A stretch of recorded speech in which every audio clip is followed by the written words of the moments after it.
할렐루야. 12월 18일 주일입니다. 대강절 네 번째 주일입니다. 예배에 참여하신 모든 성도님 환영합니다.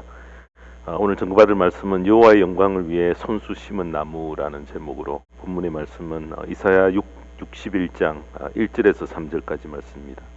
우리 다 함께 합독하시겠습니다.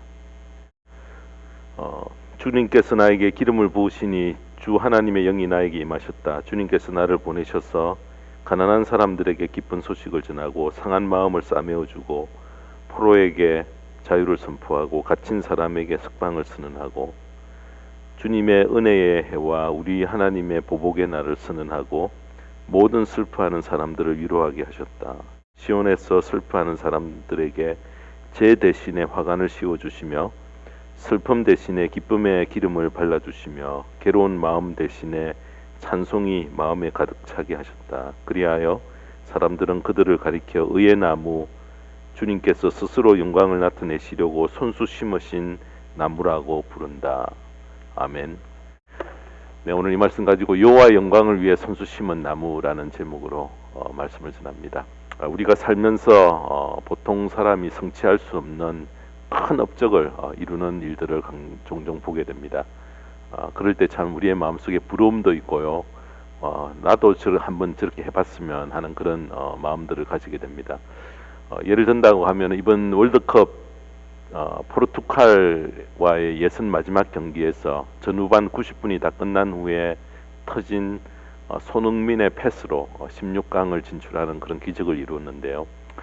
이런 가정을 한번 해보십시다. 경기 후에 기자가 손 선수를 찾아와서 소감을 묻는 이 인터뷰에 만약 손흥민 선수가 나는 아무것도 아닙니다. 모든 영광을 하나님께 돌리며 하나님께 주신 힘으로 그렇게 난 했습니다 라고 했다면은, 여러분, 성도인 우리의 마음에 어떤 감동을 주겠습니까?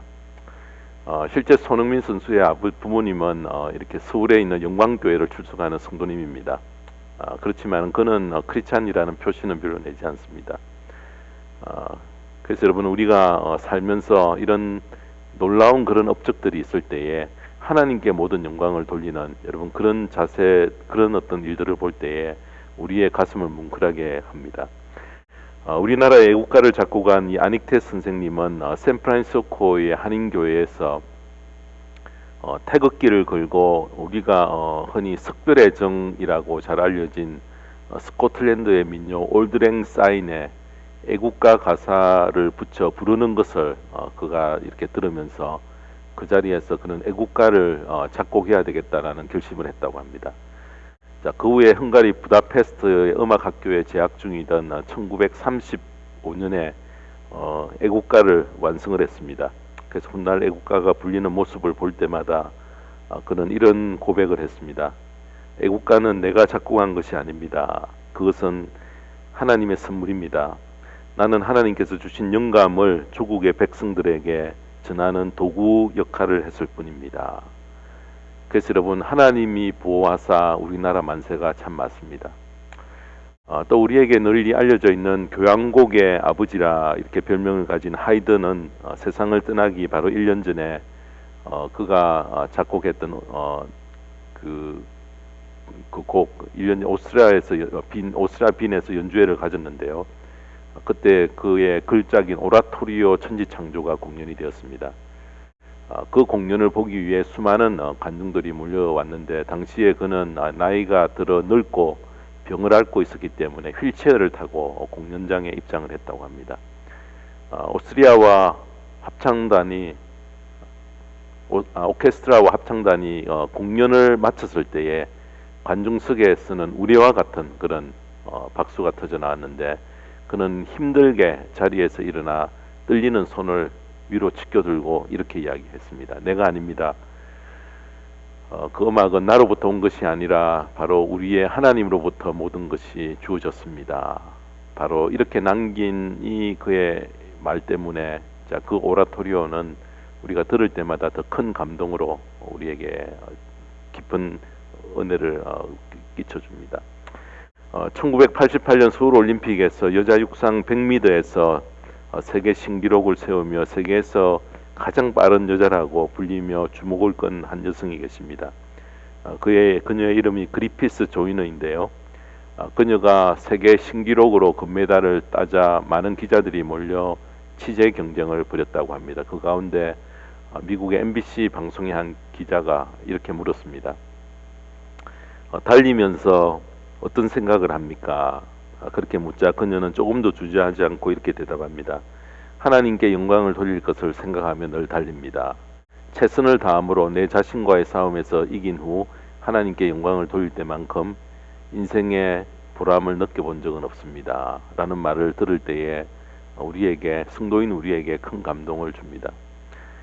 또 33살의 비교적 젊은 나이에 미국에서 최고의 의과대학이라고 할 수 있는 존스 홉킨스 의과대학의 신경외과 주임 교수가 된 한 흑인 의사가 계십니다. 그의 이름이 벤 카슨인데 그가 유명해진 그 이유는 세계에서 처음으로 두 아이의 머리가 붙은 채 태어난 쌍둥이를 분리 수술하는 데 성공했기 때문입니다. 1987년도에 뒤통수가 이렇게 맞붙어서 태어난 아이가 있었는데 무려 22시간에 걸친 수술 끝에 성공을 했습니다. 그래서 그는 신의 손, 기적의 손이라는 별명을 얻게 되었습니다. 그 후에 그는 선물 받은 손이라는 자서전을 쓰게 되었는데 거기에서 그는 이런 고백을 남깁니다. 오늘의 내가 된 것은 내 안에 계신 하나님께서 역사하셨기 때문입니다. 나의 손은 하나님의 선물이니 그분 것입니다. 사랑하는 여러분, 이런 큰 업적의 모든 영광을 자신에게 돌리지 않고 하나님께 돌리는 분을 만나면은 성도인 우리에게는 큰 감동을 줍니다. 좀 길게 소개한 이 네 분의 이야기의 공통점이 무엇입니까? 자신이 이룬 위대한 업적을 자기의 자랑거리로 삼지 않고요, 모든 영광을 하나님께 돌렸습니다. 이들과 같은 위대한 업적이 없어도 괜찮습니다. 평범한 우리의 일상생활 속에서 내가 하나님께 어떻게 영광을 돌리며 살까라는 것을 늘 고민하며 그 길을 찾는 성도의 삶은 참으로 귀하고 아름다운 삶이라는 것입니다. 우리의 작고 평범한 일상생활 속에서 우리는 하나님의 영광을 드러내며 살아야 합니다. 그래서 사도 바울은 고린도 교회 성도들에게 고린도전서 10장 31절에 보면은 이렇게 말씀합니다. 그러므로 여러분은 먹든지 마시든지 무슨 일을 하든지 모든 것을 하나님의 영광을 위해 하십시오. 여러분, 우리가 애국가를 작곡하지 못해도 괜찮습니다. 천지창조 오라토리오를 작곡을 못해도 괜찮습니다. 올림픽 금메달이 없어도 괜찮아요. 우리가 벤 카슨처럼 수술할 능력이 없어도 우리는 먹고 마시는 작고 사소한 일 속에서도 하나님의 영광을 드러내며 살 수 있다는 것입니다. 어떻게 해요? 사람은 규모와 인기를 보지만은 하나님은 규모를 보시지 않고요, 우리의 처한 환경 처지 가운데서 예수 그리스도의 마음을 품고 예수 그리스도를 닮은 작은 성취를 이룰 때에 하나님은 그것을 인정하고 하나님은 그것을 기쁨으로 받아들인다는 것입니다. 충분히 여러분, 우리의 삶 속에서 그것이 가능하다는 것입니다. 오늘 본문 이사야의 말씀은 장차 오실 메시아에 대한 예언인데요, 그 메시아가 오셔서 행하실 일을 오시기 600년 전에 예언했던 그런 말씀입니다. 묘하게도 이 말씀, 오늘 읽었던 말씀은 예수님께서 공생애를 처음 시작하시면서 가장 먼저 이렇게 언급하시고 읽었던 그 이유가 있습니다. 누가복음 4장 16절에서 20절에 보면은 이렇게 기록이 되어 있습니다. 예수께서는 자기가 자라나신 나사렛에 오셔서 늘 하시던 대로 안식일에 회당에 들어가셨다. 그는 성경을 읽으려고 일어서서 예언자 이사야의 두루마리를 건네받아서 그것을 펴시어 이런 말씀이 있는 데를 찾으셨다. 주님의 영이 내게 내리셨다. 주님께서 내게 기름을 부으셔서 가난한 사람에게 기쁜 소식을 전하게 하셨다. 주님께서 나를 보내셔서 포로된 사람들에게 해방을 선포하고 눈먼 사람들에게 눈뜸을 선포하고 억눌린 사람들을 풀어주고 주님의 은혜의 해를 선포하게 하셨다. 예수께서 두루마리를 말아서 시중드는 사람에게 되돌려 주시고 앉으셨다. 회당에 있는 모든 사람의 눈은 예수께로 쏠렸다. 예수님께서 안식일에 갈릴리 회당에 가셨을 때에 오늘 본문인 이사야의 말씀을 읽으신 후에 누가복음 4장 21절에 보면은 예수께서 그들에게 말씀하셨다. 이 성경 말씀이 너희가 듣는 가운데 오늘 이루어졌다. 예수님께서 공생애를 시작하시면서 바로 이사야의 예언이 정확히 성취될 것을 선포하시고 사역을 시작하셨다는 것입니다. 오늘 이 본문을 통해서 우리에게 전해주시는, 우리가 성탄을 앞두고 우리에게 전해주시는 귀한 메시지가 무엇인지를 우리가 알기를 원합니다. 그래서 여러분, 본문이 기록된 배경을 먼저 우리가 한번 살펴보고요. 그 다음에는 참된 회복과 참된 소망은 메시아가 우리에게 오심으로 시작이 되었고, 바로 주님이 세상에 오셔서 하나님의 영광을 위해 손수 심으신 나무가 바로 우리라는 바로 이 메시지가 우리의 삶에 큰 도전이 되었어요. 내 삶에 적용하고 나의 것 삼을 수 있는 성령의 음성을 듣는 귀한 시간 되기를 바랍니다. 첫 번째로 본문이 기록된 배경을 보면은, 본문 이사야 말씀은 이스라엘 백성들이 70년간 바벨론의 포로 생활을 하다가 본국으로 돌아오게 되었는데, 그들은 바벨론의 침입으로 나라를 잃은 후에 참으로 끔찍한 생활을 해야 했고요. 형편과 상황이 너무나 비참했습니다. 가족과 친지들 가운데 수많은 사람들이 죽임을 당했고, 그나마 목숨을 건진 사람들은 바벨론으로 포로로 이렇게 잡혀갔습니다. 포로로 잡혀가 남의 나라에 사는 것이 얼마나 고달픕니까? 그래서 다시 고향으로 돌아갈 그 날만을 손꼽아 기다렸습니다. 그때 상황을 시인은 시편 137편 1절에 이렇게 표현합니다. 우리가 바벨론의 강변 곳곳에 앉아서 시온을 생각하면서 기억하며 울었다. 포로로 잡혀갔기 때문에 예배를 드릴 수도 없고 마음 놓고 하나님을 찬송할 수도 없으며, 아무리 죽도록 일을 해도 소득이, 나에게 들어오는 소득이 없었고, 점점 나이가 들어가면서 고향으로 돌아갈 희망조차 거의 사라져버리고 이제 비참한 가운데서 살게 되었습니다. 그 당시에 그곳에 있는 이방인들은 조롱하기를, 너희 하나님이 어디 있느냐, 노래를 불러서 우리를 좀 기쁘게 하라, 기쁨조의 역할을 하라고 합니다. 나라 잃은 스름과 고달픈 포로 생활로 바벨론 강변에서 눈물을 흘리던 중에 이제 한 소식이 날아들었는데요. 고향으로 돌아갈 수 있다는 소식이 전해졌습니다. 그 소식을 들었을 때의 상황을 시편 126편 1절에서 2절은 이렇게 표현을 합니다.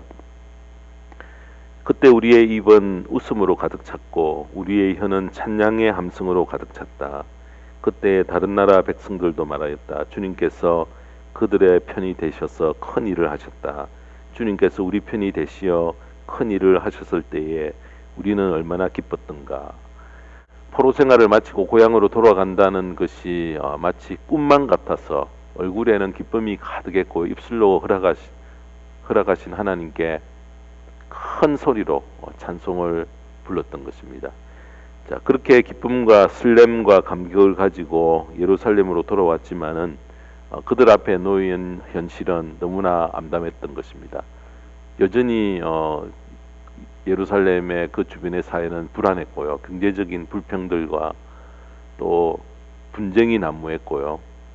큰 꿈을 안고 기항했지만은 그들 앞에 닥친 현실은 절망이었습니다. 바로 그때에 하나님께서 이사야 선지자를 통해서 훗날 내가 메시아를 보내어 하나님의 영광을 회복할 바로 이 본문의 말씀을 주셨다는 것입니다. 이렇게 모든 소망을 잃고 큰 실패와 패배에 빠져 있었는데, 이사야는 훗날 메시아가 오면은 그 사역을 통해 하나님의 영광이 다시 회복될 것을 말씀했습니다. 본문을 통해서 하나님은 말씀하시기를 메시아가 오셔서 마음이 찢기고 상한 사람들을 메시아가 고쳐주실 것입니다. 상처난 마음을 싸매 주실 것을 약속을 하셨습니다.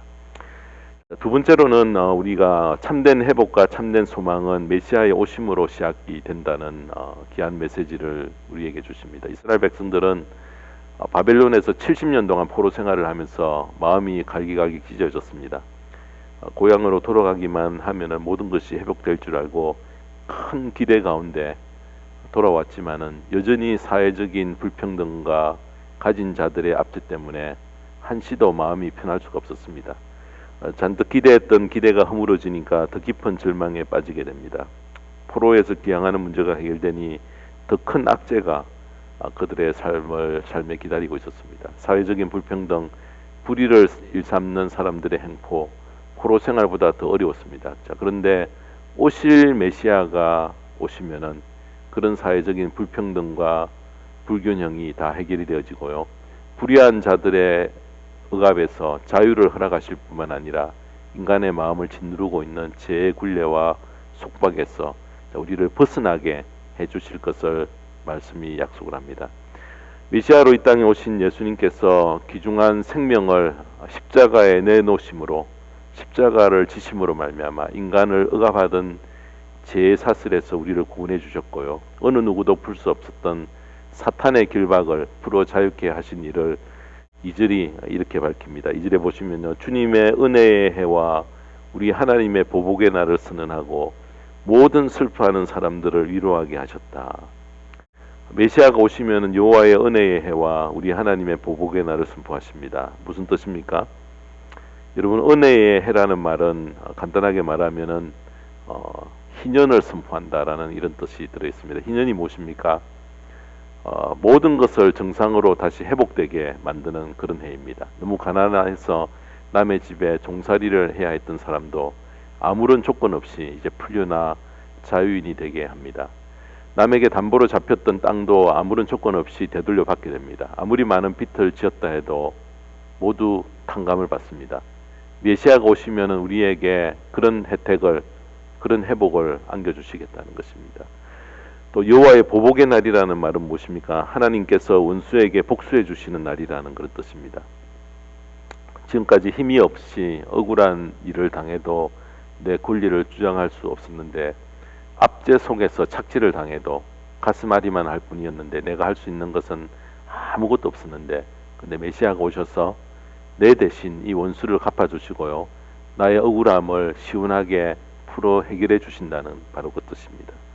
또 모든 슬퍼하는 사람들을 위로해 주신다는 말은 무엇입니까? 자, 여기에서 슬픔은 사랑하는 사람이 죽었을 때 느끼는 슬픔, 정말 극복하기 힘든 그런 어려운 상황에 처했을 때의 절박한 그런 감정 상태를 말합니다. 죄의 유혹을 극복하지 못해 늘 불안한 삶을 살아가는 사람들, 그래서 사망의 그늘에 앉아서 늘 절망과 고통을 느끼어야만 했던 그런 사람들, 또 사회적으로 격리되어서 사람 대접을 받지 못해 마음이 찢어지는 그런 고통으로 인해 슬퍼하는 사람들을 위로하시고 회복시켜 주신다라는 그런 약속입니다. 근심으로 인해 마음이 눌려있는 사람들에게는 기쁨의 노래를 부르게 하시고요, 또 괴로운 마음 대신에 찬송의 마음이 가득 차게 해주십니다. 기쁨의 찬송에 참여하여서 듣는 사람들이 다 알 수 있도록 마음속 깊은 곳에서부터 얼굴과 행동까지 드러날 정도로 기쁨의 찬송을 부르게 하십니다. 여러분, 메시아가 오시지 않으면 이 모든 것이 막혀서 암울한 시간의 연속이 될 것인데, 참된 회복과 참된 소망은 바로 메시아가 아기 예수로 이 땅에 오심으로 이 회복이 시작이 되었고, 그것이 이 시간까지 계속 이어지고 있다는 것을 우리에게 말씀합니다. 마지막 세 번째로 이 위로의 메시지를 내게 적용하여 나의 것 삼아야 한다는 사명을 우리가 이 말씀을 읽을 때에 우리는 받아야 합니다. 사랑하는 성도 여러분, 지금 우리 모두가 만나는 현재의 삶이 어떻습니까? 내 힘으로 도무지 극복이 불가능한 낭떠러지에 우리가 빠져서 살고 있지 않습니까? 또 나를 힘들게 하는 사람들과의 그런 관계로 말미암아 마음이 찢어질 듯한 그런 아픔과 고통을 겪고 계신 분이 있습니다. 아기 예수로 이 땅에 오신 메시아는 그런 고통을 겪고 있는 나의 문제를 대신 맡아주시려고 우리 가까이 이 세상에 오셨습니다. 여러분, 찢어질 듯한 그런 아픈 내 마음을 싸매주시고요, 해결 불가능한 문제의 해답을 내게 안겨주시기 위해 가까이 오셨습니다. 여러분, 혹 우리들 가운데 지은 죄의 무게로 말미암아 무겁고 눌려서 신음하고 계시는 분이 계십니까? 주님은 그런 모든 나의 짐을 대신 지시고 나로 하여금 참된 자유를 누리게 하기 위해서 우리에게 오셨다는 것입니다. 우리들 가운데 내 힘으로 도저히 극복할 수 없는 깊은 절망에 빠져 있는 분이 계신데, 우리 주님은 그 절망의 늪에서 빠져나오도록 우리의 손을 꼭 잡고 계심을 알아야 합니다. 지금 이 자리에 깊은 절망으로 힘든 분이 계십니까? 주님은 그런 처지에서 나를 회복시키시고요, 나의 머리에 화관을 씌워주시고 찬송의 옷을 입혀주시기 위해 이 땅에 오셨다는 것을 이 말씀으로 약속해 주셨습니다. 주님의 품을 찾고 다시 회복하면은 세상이 알 수 없고 세상이 줄 수 없는 기쁨이 내 안에서 샘솟듯 솟아나고요. 주님의 은혜 안에 거하면은 세상에서 경험할 수 없는 하늘의 평강이 내 마음에 가득 차게 될 것입니다. 주님을 의지하고 주님의 도우심을 간구하면은 절망의 탄식이 기쁨으로 변하고요. 슬픔의 통곡이 기쁨의 찬송으로 바뀝니다. 바로 메시아이신 우리 주님은 바로 이 일을 감당하기 위해 아기 예수로 우리에게 이 세상에 오셨다는 것입니다. 근데 여러분, 메시아이신 우리 주님께서 우리에게 그렇게 하신 이유가 무엇인지 아십니까? 이것이 오늘 우리에게 주신 말씀의 가장 중요한 부분입니다. 왜 우리의 찢어질 듯한 그 아픈 마음을 싸매 주시는 것입니까? 또 왜 우리의 죄를 씻겨 하늘 백성을 삼아 주신 것입니까? 왜 깊은 절망에서 건져 주시고 기쁨의 찬송을 부르게 하십니까? 왜 우리에게 평강을 주시고 왜 우리에게 회복의 은혜를 주십니까? 그 이유는 오직 하나입니다. 하나님의 영광을 나타내게 하기 위해서입니다. 그래서 오늘 본문 3절에 보면은 시온에서 슬퍼하는 사람들에게 제 대신에 화관을 씌워 주시며 슬픔 대신에 기쁨의 기름을 발라 주시며 괴로운 마음 대신에 찬송이 마음에 가득 차게 하셨다. 그리하여 사람들은 그들을 가리켜 의의 나무, 주님께서 스스로 영광을 나타내시려고 손수 심으신 나무라 그렇게 부른다. 이렇게 말씀하십니다. 하나님께서 기름 부어 보내신 메시아, 우리를 위해 이 땅에 보내신 메시아는 우리들을 하나님의 영광을 드러낼 의의 나무로 사용하려 하는데 준비가 되어 있지 않았고 상황이 여의치 않아서 하나님의 영광을 드러내는 도구로 우리가 사용되지 못하고 있었다는 것입니다. 왜냐하면 하나님의 영광으로 쓰임 받아야 할 우리가 억눌리고 압제당하고 죄의 종이 된 상태에 있었기 때문에 그렇습니다. 너무 큰 절망과 깊은 슬픔에 빠져 있어서 이런저런 상황과 핑계 때문에 하나님의 영광을 생각조차 하지 못하고요. 그 영광의 삶을 사는 것을 우리는 사는 자리로 옮겨가지 못했다는 것입니다. 그래서 우리를 회복시켜 하나님의 영광을 드러내도록 세우기 위해 바로 주님께서 이 땅에 오셨다는 것입니다. 나를 통해서 하나님의 영광을 나타내도록 우리에게 은혜를 부어주십니다. 나를 통해 하나님의 영광이 나타나도록 우리에게 평강의 복을 허락하십니다. 나를 통해 하나님의 영광이 나타나도록 죄를 사해 주시고요. 하나님의 백성 삼아 주셨다는 것입니다. 이것을 우리가 알았다면 이제 우리는 자기 자신에게 물어야 합니다. 지금까지 나는 어떤 삶을 살았습니까? 솔직히 하나님의 영광을 드러내는 것보다 나의 만족을 추구하며 살았고요. 나의 문제 해결, 나의 소원 성취를 위해 살지 않았습니까? 우리 모두의 마음속에는 바로 이런 이기적인 마음이 꽉 자리를 잡아 있기 때문에 하나님의 영광의 자리에 나아가지 못하고 있었습니다. 크니두스의 망대라는 말이 있습니다. 크니두스는 고대 이집트의 유명한 건축가였습니다. 그는 바로 왕을 위해서 한 망대를 지으라는 명령을 받았는데 그는 왕의 명에 따라서 망대를 건축하면서 자신의 이름을 벽의 한 돌 위에 큼지막한 글씨로 이렇게 새겨 놓았습니다. 그리고는 역청으로 그것을 가린 다음에 겉에는 금으로 바로 왕의 이름을 이렇게 새겨 넣었다는 것입니다. 그는 그런 식으로 모든 것이 바로의 영광과 명예를 위해 일한 것처럼 가장해 놓았지만은 여러분, 오랜 세월이 지나서 건축물이 비와 눈과 바람에 견디지 못하고 떨어져 나가 결국에는 나중에 보면은 왕의 이름은 없어지고 자신의 이름과 공로가 미래 세대의 길이 남으리라 그렇게 생각을 했습니다. 근데 여러분, 그런 크니두스의 망대와 같은 짓을 우리가 반복하고 있는 것 아닌지 우리가 깊이 생각해 보아야 합니다. 하나님의 영광을 위해 산다고 우리가 말은 하지만 실상은 내가 칭찬을 받고 싶어하고 내가 영광을 받고 싶어하는 생각이 우리 속에 더 크게 자리 잡고 있지 않습니까? 여러분, 우리는 분명히 알아야 합니다.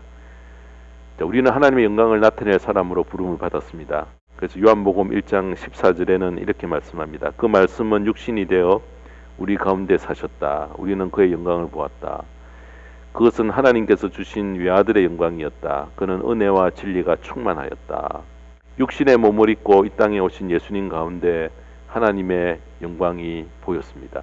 예수님께서는 하나님의 영광을 보여주시기 위해 이 땅에 오셨고 그렇게 사셨던 것입니다. 자, 우리도 그렇게 살아야 합니다. 아버지의 영광의 빛으로 오신 예수님처럼 예수님의 제자가 된 우리 역시 하나님의 영광을 위해 지음을 받았고 하나님의 영광을 위해 부르심을 받았고 하나님의 영광을 위해 자녀로 택함을 받았습니다. 그러기에 당연히 하나님의 영광을 위해 살아야 합니다. 하나님의 영광을 내가 가로채려 해서는 안 된다는 것입니다. 옛날에 임금을 태우고 다니는 당나귀가 있었습니다. 당나귀가 임금을 태우고 거리에 나서면은 수많은 사람들이 박수갈채를 하고 엎드려 절을 했습니다. 그 당나귀는 임금을 태운 역할에 맞게 온갖 아름다운 그런 모습으로 장식으로 또 치장을 했습니다. 그러자 백성들은 더 환호성을 지릅니다. 이 어리석은 당나귀는 백성들의 환호성이 자신을 향한 환호성으로 착각을 했습니다. 그리고는 임금님을 땅바닥에 내동댕이 치고 말았습니다. 여러분, 주객이 전도된 그런 결과가 어떻게 되었겠습니까? 임금님을 땅바닥에 내동댕이 친 당나귀는 당장 목이 잘려버렸습니다. 자, 우리 인간은 하나님의 존귀하심 아래에 머물러 있을 때만 가장 큰 영광을 누릴 수 있습니다. 아니, 하나님의 영광을 위해 살 때만 우리에게 가장 큰 영광이 주어집니다. 하나님을 떠나는 순간, 하나님을 내동댕이 치는 순간, 자, 우리는 가장 비참한 존재로 내려가고 그렇게 여러분 우리가 처하게 되어진다는 것을 기억하십시다. 여러분, 예수님은 이 땅에 하나님의 영광을 나타내실 분으로 우리에게 보내주셨습니다. 우리는 오신 주님을 본받아 우리의 삶이 작고 초라해도요, 우리의 처한 그 환경 가운데서 하나님의 영광을 항상 생각하며 영광을 나타내는 삶을 살다가 주님 앞에 작은 모습으로 설 수 있는 여러분 그런 큰 영광을 입는 저와 모든 성도님의 복된 생애가 되기를 주님의 이름으로 축원합니다. 기도하겠습니다. 하나님 아버지, 주님을 이 세상에 보내셔서 가난한 사람들에게 기쁜 소식을 전하고 상한 마음을 싸매어 주시고 프로에게 자유를 선포하며 갇힌 사람을 석방시키기 위해 이 땅에 오셔서 우리를 자유케 하신 하나님, 정말 감사를 드립니다. 이런 큰 은혜를 입은 것은 하나님의 영광의 도구로 저희들의 삶이 사용되기 위함이었는데 우리가 귀하게 쓰임을 받고 내가 하나님의 영광을 차지하는 그런 자리에 가지 않도록 항상 내 삶 속에 파수꾼을 세워 나의 자신을 시험하고 확증하는 자리에 살아갈 수 있도록 주님 인도하여 주시옵소서. 아버지 하나님, 우리의 삶이 초라하든 화려하든 하나님의 영광을 위한 큰 도구로 우리가 끝까지 하나님 달려가며 살다가 주님 앞에 설 수 있는 큰 영광을 입는 저희들이 되어줄 수 있도록 인도하시고 축복하여 주시옵소서. 감사드리며 예수님의 이름으로 기도드리옵나이다. 아멘.